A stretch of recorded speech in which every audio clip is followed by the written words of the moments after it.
for many reasons, including that you're going to have to be able to add fractions that involve polynomials that you have to factor and so forth. We need to make sure you understand the operations that are necessary to do arithmetic with fractions. So, just a quick synopsis of a few simple ideas here. 5/8 plus 2/3. Now I know that you're going to put this over 24 and you're going to put this over 24, and you're probably going to multiply the 5 by 3 and multiply the 2 by 8 and so forth.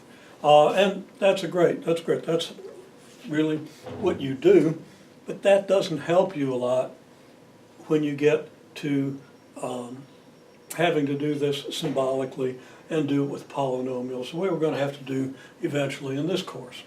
So, first thing I do, same thing we're always going to do when we do fractions. I want you to add fractions with numbers the way I'm telling you to do it. It's not my way versus your way. You can get the answer. I'm perfectly content that you can get the answer, but that is not going to give you what you need to build on. Okay, to build an understanding that will allow you to do the things you need to do in this course. Your way is great for just adding these kinds of fractions, but it's not going to give you the foundation you need. So, the first thing we do is we factor all of these numbers. Now the only number that factors is 8. It factors into 2 times 2 times 2. That's completely factored because there's no whole number that goes into 2. 2 is a prime number. So all these numbers except 2 are prime, except 8 are prime, and 8 is factored into the product of the 3 prime numbers, 2 times 2 times 2. Okay, so we completely factor every one of these numbers, we get this. Now we want to have the same denominator. Well, our denominator, our least common denominator, is going to have enough 2's to accommodate both of these. It's going to have enough 3's to accommodate both of these. So it's going to need 3 2's, well, so we put 3 2's in there. It's going to need a 3, so we put the 3 in there. Now, that's going to be our denominator for both fractions. In order to get a denominator of 3 here, without changing the fraction 5/8 over 5, or divide 5 divided by 2 times 2 times 2, we have to multiply it by 3 divided by 3. We can't just multiply the denominator by 3, or even worse, just multiply the numerator by 3 without not multiplying the denominator by 3. Okay? 3 over 3 is just 1. So all we're doing is multiplying this original fraction, this 5 over 2 times 2 times 2, which is just your 5/8, by the number 3 over 3. That number is just 1, so this doesn't change the value of this fraction. And similarly, we multiply numerator and denominator of this fraction by 2 times 2 times 2 divided by 2 times 2 times 2. That way the denominator comes out the same as it does on this fraction. Okay. Then to multiply fractions, we just multiply numerators and multiply denominators. And we do the same thing over here. And now we have the same denominator on both fractions. Now it's kind of optional at this point. Do you want to multiply these numbers together to get 24, which is what you get? Or do you want to keep it factored? Well, I went ahead and multiplied it, but then over here I factored it again. So maybe I would have been better off to leave it factored, but that's up to you. Okay, so anyhow, this clearly gives you this. This clearly gives you this. So now if we add 15 24ths to 16 24ths, we get 15 plus 16 24ths, or 31 24ths. Now to be sure that this doesn't reduce, we factor the numerator, we factor the denominator. Well, denominator is factored again into 3 times 2 times 2 times 2. The numerator 31 is prime, so it doesn't factor any further. So now we don't have any common factors between numerator and denominator. This fraction doesn't reduce. We need to understand this addition at this level, if possible, so that when we get to it, when it involves polynomials and symbolic expressions, we aren't getting hung up on what it means to add 2 fractions. Okay, over here, we add 2 more fractions, and everything here is prime, so this fraction is completely factored. I mean, each fraction is completely factored.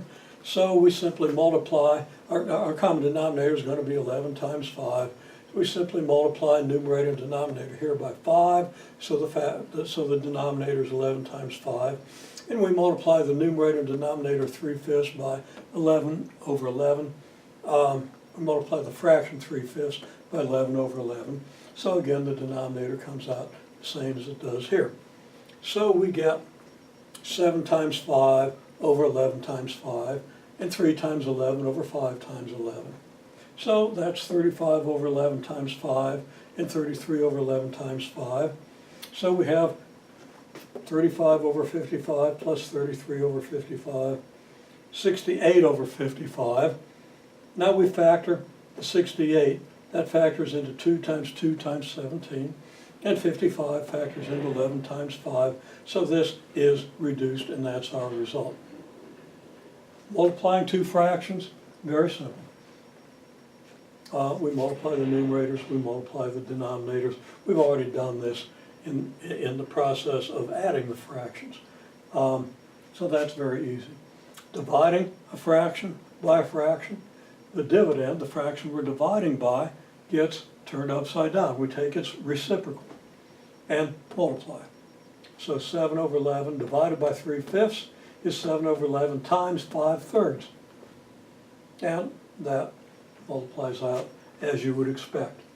Now, if we have exponents, what does 2/3 to the 4th power mean? Well, anything to the 4th power means that thing multiplied by itself again. I'm trying to see if I can, I'm not sure I've got enough. I think I do, but let's just make sure I've got the whole board. Okay. 2/3 to the 4th then means 2/3 times 2/3 times 2/3 times 2/3. Of course, that means 2 times 2 times 2 times 2. We multiply the numerators. 3 times 3 times 3 times 3, multiplying the denominators. And that's 2 to the 4th divided by 3 to the 4th. Okay, well, we don't want to necessarily write all this out, this and this. We understand from this example that 2/3 to the 4th, the numerator is going to be 2 to the 4th. The denominator is going to be 3 to the 4th. Now we want to remember why that is, but we don't have to write this out every time, although we always need to understand by a simple example why it is that we do this. Why it is that 2/3 to the 4th is 2 to the 4th divided by 3 to the 4th. If you don't know why, you're going to get it mixed up. Okay, and finally, now 7/5 to the negative 3rd. What does it mean to raise something to a negative power? It means, well, you put that thing in the denominator and raise it to the positive number. So 7/5 to the negative 3rd is 1 over 7/5 to the 3rd.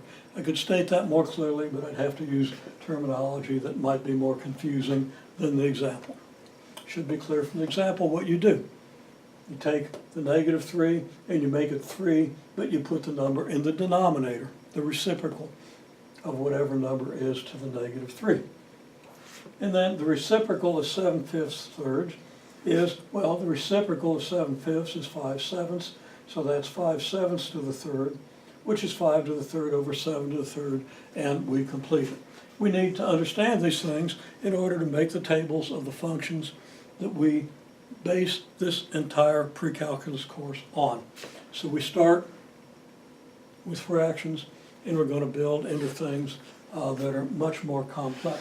You need to understand everything that we've talked about here.